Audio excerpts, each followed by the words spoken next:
Welcome to Ignite with Tito.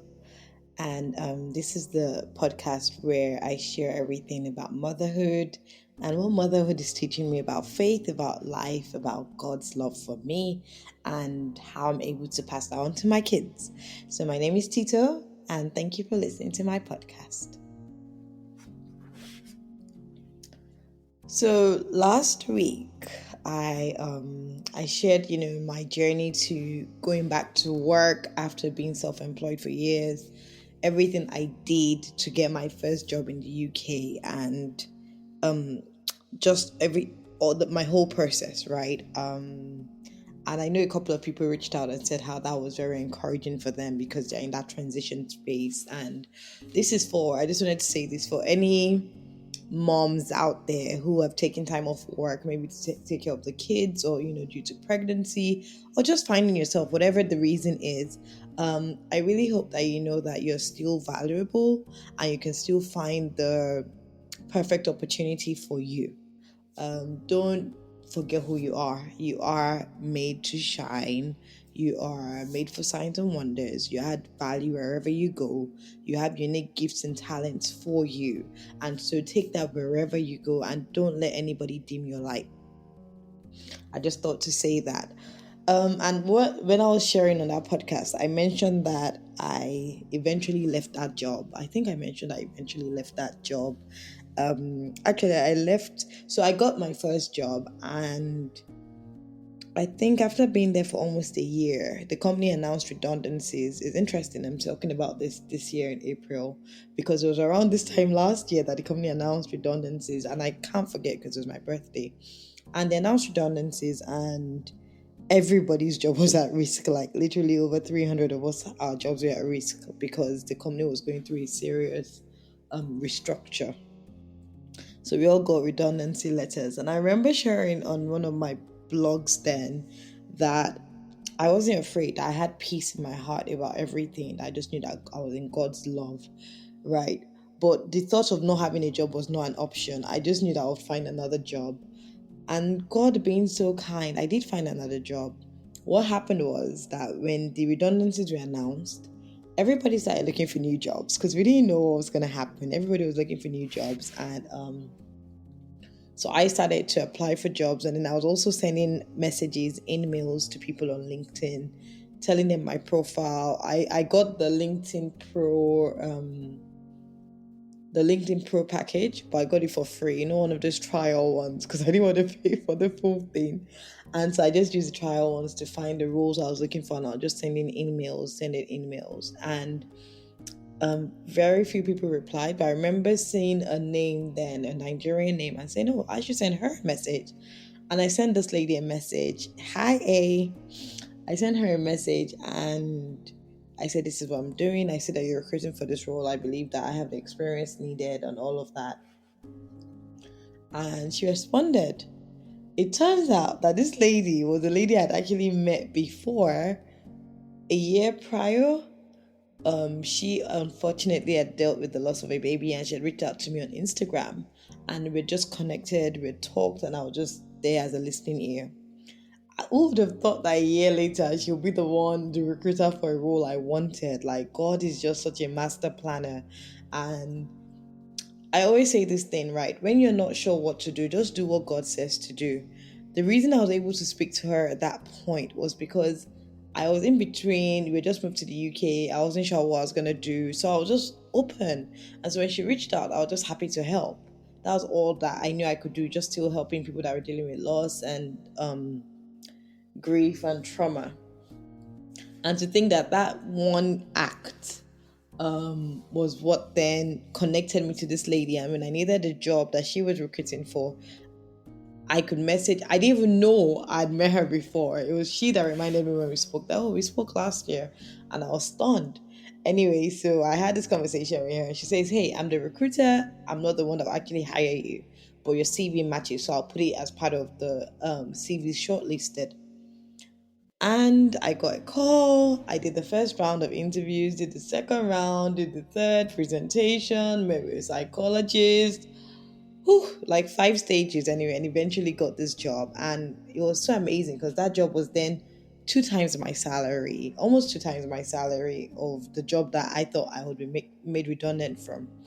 Interestingly, the job I thought I was going to be made redundant from, I wasn't. I was actually one of the few people that they wanted to keep on for a role that I had just taken on a month before. I knew nothing about net promoter score and customer experience and all of that. I just taken on the role because there was a gap in the company and I was learning so much. And it was crazy to me that for something I had just gotten into, I was being offered the role, and my not my line manager, my line manager's line manager, the head of our team, was one who reached out to the new head of the position, saying, "Hey, keep her on." And every time I think about that, I think about the fact that you can learn anything. I didn't know anything about this role before. They just gave it to me. They had low expectations, but I was excited to learn something new, to show my value. So I was learning everything. I was creating surveys and not just um survey monkey, like I was coding and all of that stuff I didn't know before, building relationships and networking. And I just saw myself flourish in something I didn't even know I didn't have any experience about before. So I had my job, and then I got a new offer. And it was just fantastic because I was able to negotiate with my former job and say, hey, make me redundant. I got a month off and I had a month to myself. And it was going well. And I got this new job. Everything was going well. And then around October, November, I just started to feel like God wanted me to leave the job. Now, what I had missed was that when I first started that job, I had written in my journal then what God was saying to me was, you won't be here long. I'd forgotten. So when God started talking about leaving the job, I was just like, no, that can't be happening. Like, this is a dream job. It was fully remote, super chill for me anyway. The company was having its issues and they had also made other people redundant. But once again, I was safe. And I just thought, oh God, thank you. So when God started saying leaving the job, it didn't make sense because why would you leave a job that is pretty decent, right? In fact, I was traveling for work, and I remember one of my work trips feeling so empty. Like, this was what people would dream to have. I was in the Netherlands, meeting my clients, and I just felt empty. And that feeling again, leave this job, resign, you're going to resign soon. I was just like, I can't resign soon. I kind of felt like maybe they'll make me redundant because we're making other people redundant, but they weren't. It felt like God was giving me the choice to leave it. Like, I want you to trust me enough to release this job. And the job, I got it so supernaturally that, of course, if God was telling me to leave it, I knew I should, but it was a tough one. I prayed a lot, and some of the ways I knew God wanted me to leave, I had a few dreams confirming it. Talking to my husband, he also had peace with it. Um, there are just a few things, writing in my journal and seeing the instructions God had given me before about the job. And then also when I was talking to my line manager and saying this is what I'm thinking, the way they supported me when I said I think I want to go into coaching, there was just no, it was just like, I remember my line manager saying, hey, if you can do the two. And I thought, no, I want to really focus. And I remember the CEO at the time saying, oh, if you change your mind, you can always stay. But I knew that God wanted me to leave. I think what God was teaching me was that a year prior, I'd been in a place where if the thought of not having a job would have freaked me out, right? Because coming to the UK had become very obvious that you need a job. We are very dependent on our salaries and all of that, and so there was no option of live by faith anymore, which is how I used to live in Nigeria. And I think God just wanted me to go back to that place. So instead of it being, you're going to be made redundant, it's you're going to give this up and you're going to trust me. I felt that's what God was saying to me at the time. And I just remembered praying a lot and asking God, what am I going to do next? And it wasn't even clear to me then, but I knew that I wanted to coach. I knew I wanted to connect with people. And the way it felt, in fact, one of the dreams felt like if I didn't stay, I would literally die. And not die physically, but I felt like I was dying. I was losing a part of me. And this wasn't because I wasn't doing other things that fulfilled me. I was volunteering as a counselor in church. I was doing all kinds of stuff. But even with that, I felt like when I stayed at that job, I was literally going to be dying. So I just decided to trust God, and In December, I gave in my resignation, and January, I entered the new year without a job and without real clarity on what to do next. I just felt like I just knew that God said, "Give up the job first. I'll show you what's next." And the whole of January, I still wasn't sure what was next. I wasn't sure if I was going to apply for another job, but I also kind of took the gift because with all my jobs, I have three young kids in the UK. There was always a rush. I always felt like even between school runs, I'm thinking I need to get back to a meeting. They're trying to talk to me, and I'm thinking, I have to get something ready for work. I was just never present with the kids. And even in January, I didn't know how to be present with them. There was a restlessness of, I can't just be with kids, right? Like, I need to be doing something. And I felt like that was impacting how I was able to parent them and mother them and, just enjoy them. It felt like they were a distraction to me. And I felt like God was trying to show me what my first core was, which was parenting my kids, being a mom to them, being home to them, nourishing them in a way that I had not felt like I could before for the 2 years we had been in the UK. From the moment we came to the UK, it was okay, you need to start finding a way to earn a living, you need to do this, you need to do that. It was always back to back to back to back. So being a mom, every holiday I'm working, I'm trying to juggle work and motherhood. I was always distracted. So the gift of just being present with my kids was one I didn't even know how to accept. And I just had to learn to just chill out. So that's why I left the job. I left the job because I knew God wanted me to. I knew God was calling me to something else. I knew that I could trust God for my provision, which I had kind of stopped doing because, hey, you know how much you're earning, you can plan your life, everything. Trusting God for as my source was no longer a priority because my job was my source. My work was my identity. I was beginning to find my identity in the job I did. So if people met me, I'll tell them, "Oh, I'm an agile delivery manager. I work here. I do this. I do that." Trying to impress people with what I did. So my sense of identity, my sense of purpose was all tied into this job that paid me so well. And I think God just didn't want me to forget that I had a different calling on my life. So, because people have asked me, why did you give up that job? And honestly, and I always say it, I gave up the job because I believe God wanted me to. God told me to, and I did. I think one thing God has been teaching me about is the power of obedience. I think He taught me that, hey, I gave you this job. If I tell you to, I can either take it away from you or I can give you the opportunity to release it to me. So I was hoping that they'll make me redundant. That way I'll say, hey, I didn't quit my job. But I think God wanted me to see that I had the power to release it and I'll still be at peace.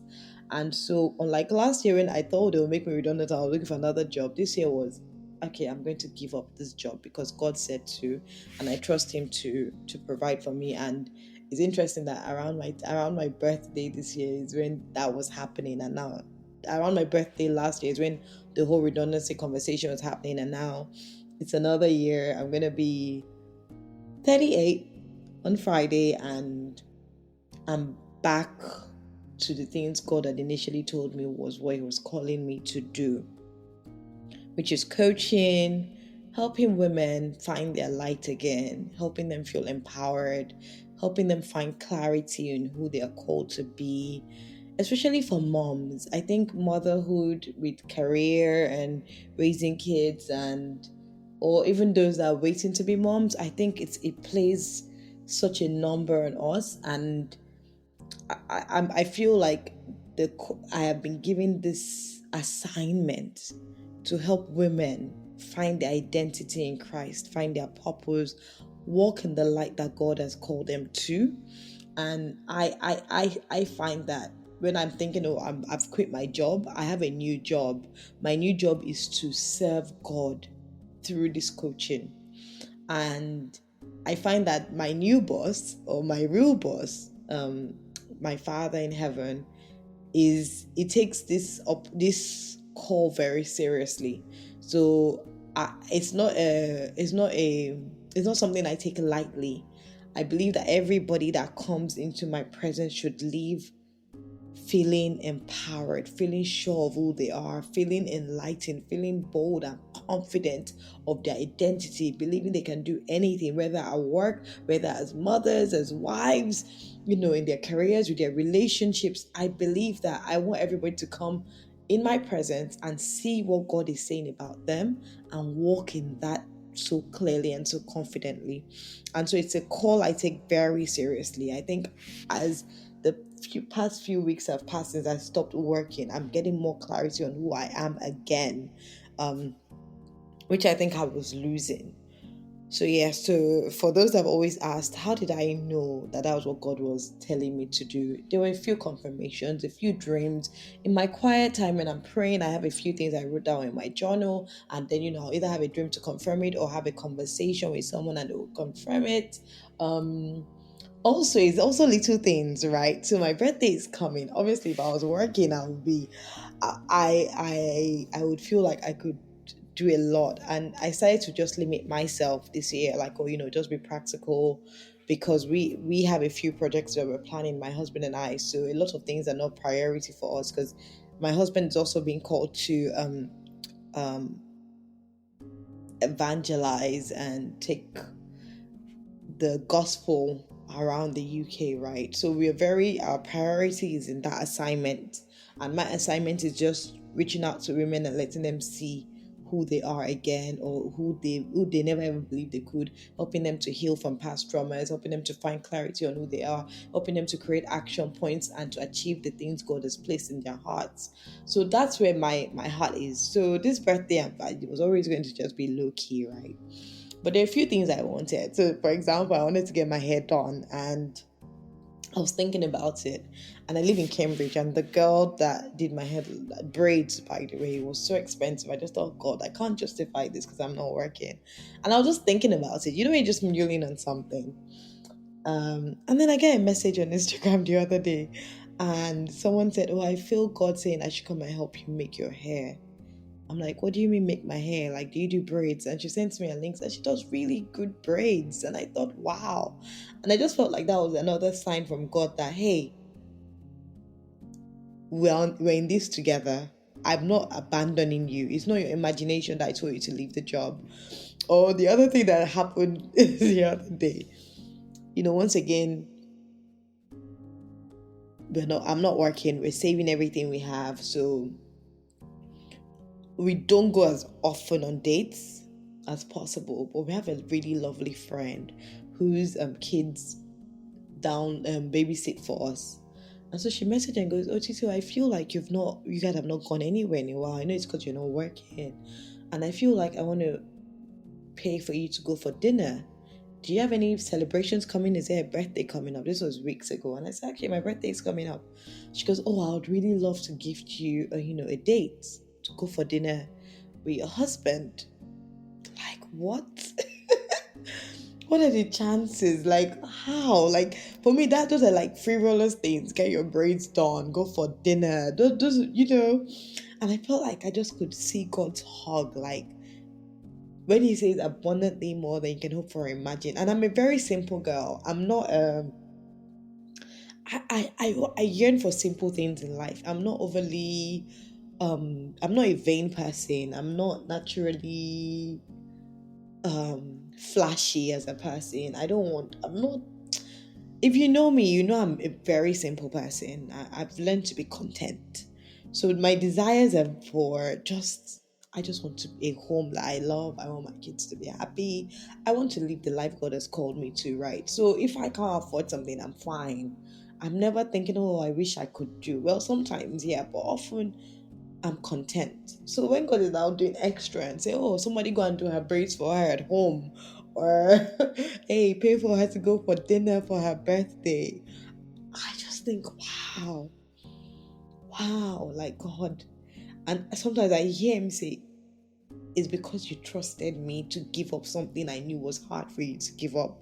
And I'm showing you that I can be trusted, that you are not crazy. You didn't imagine it. I told you to give up that job, and because you honored me by obeying and giving it up, I would honor you. And I've seen God do that. And it's been such a gift to just be in that place where you see how loved you are. So yeah, so sometimes you never even 100% know if God is calling you until hindsight.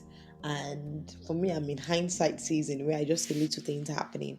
I was telling my husband, oh God, I would really like to have some time alone for my birthday. Guess what? He booked me a 3 night stay at a hotel. I got to just get time to myself. When I was working, I couldn't even imagine doing that. He stayed with the kids. Hey, shout out, boo! I love you. My husband's amazing. I'm so blessed. So sometimes you actually are never 100% sure until you do, and then you begin to see God say, "Hey, I've got you." You know. So I wanted to say that to someone, whatever God is telling you to do, just obey. Don't don't let your 1% chance of doubt make you not do what God is saying to do. And I remember, and it's funny, it's just little things. Like I remember talking to my friend when I was really thinking, am I going to give up this job? And I was talking to this friend she's such a successful career woman. And I was saying to her, she's like, hey, Tito, how are you? We haven't spoken in so long. And I said, yeah, I'm fine. I don't even know why I said it. I said, I feel like God is telling me to leave my job. And she started laughing. And then she started telling me this story. She said, did you know that for the last 1 year I've not been working? And I didn't even realize because we're not spoken for so long. She said, but I never lacked. She said, I never lacked. Like, told everything I needed, I had. And she said to me, if God is telling you to give up this job, do it. You will not lack. Because I won't lie, one of the biggest fears I've always had in my life is lack. My fear of lack has always kind of controlled me. And I've always been obsessed with being successful and not lacking anything. And, all of that. So I always just felt like I needed to have something. And God was working on that with me in Nigeria. But when we came to the UK, that fear came back, especially when you see the bills every day and all of that. You just want to be practical. And now I'm here 2 years later, or going on 3 years. I'm like, okay, God, you're teaching me this thing again, complete reliance on you. And even with my coaching business, it's giving me a new coaching model that has just, oh God, that one was just like, are you serious, Lord? I will share more of that. But basically, it's to let people pay what they can. So, like, instead of charging people for your services, let them give to you what they can or what I lead them to give you. And that really bothered me. So for those that have been asking me, because a couple of my clients have reached out and said, hey, Tito, we want to sign up, and I've not responded. It's because I was grappling with that of how does this model look. So if you want my coaching services, just so you know, it's free now. And it's your choice to give what you can or what value or what the Lord is leading you to give. So as my birthday approaches, I'm in a very interesting place where I'm just like, just there's a song by Carrie Job that I'm thinking about. It says, I want to lay at your feet.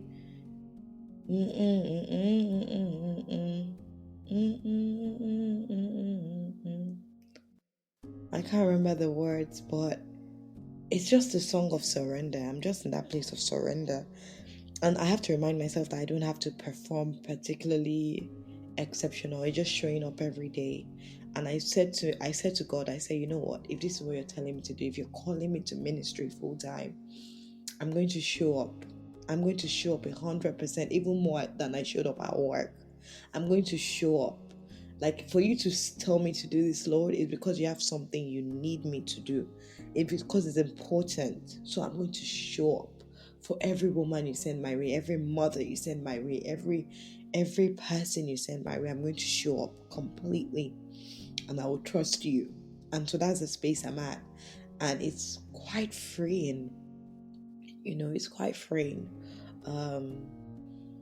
And the verse that keeps coming to my mind is in Ephesians 2, where it says, you're God's masterpiece, created anew in Christ Jesus to do the work God what's it called? What's it called? I want to make sure I get it right.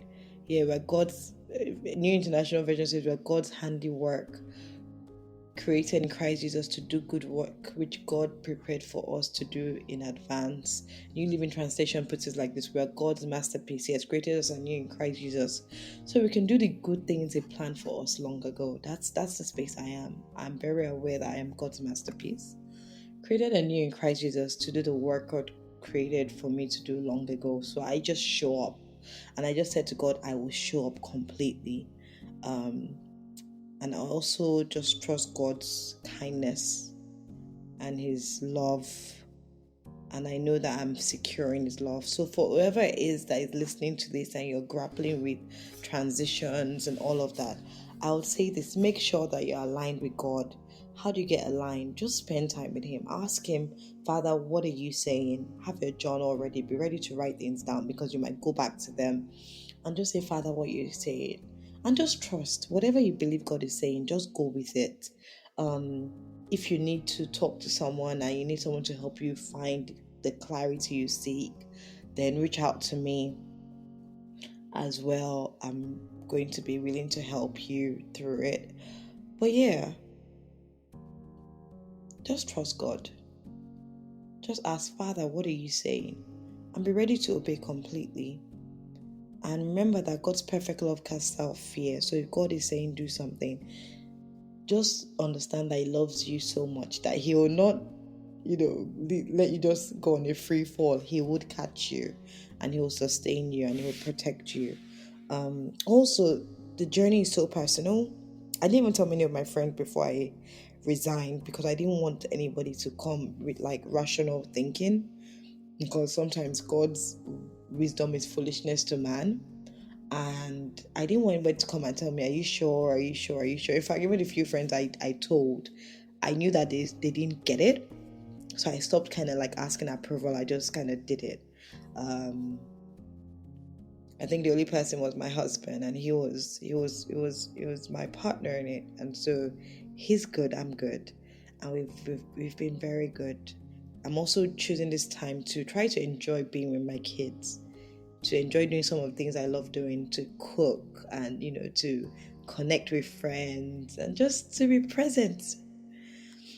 And also, the one I feel guilty about, I don't think I do enough, is just spend more time with God, reading my Bible, praying, worship, all of that stuff as well, without feeling like I'm in a rush. So yeah, the journey is very personal. So whatever God is telling you to do when you're in that transition place, ask God, what's next? What do you want me to do? What are you saying? Give me clarity, give me wisdom, and He would give you everything you ask for. So I hope this has encouraged somebody.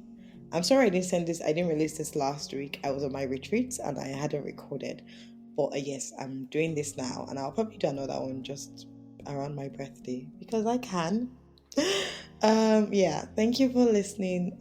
Guys, please, if this podcast has any impact on you, please share. Let me know. Share with your friends. If somebody is going through something and they think and you think this can help them, please share it with them. Leave a comment. Remember to subscribe. Thank you so much for listening to my podcast, which is now officially called Ignite with Tito, because that was what was voted for by the audience. Thank you. Bye. Love you.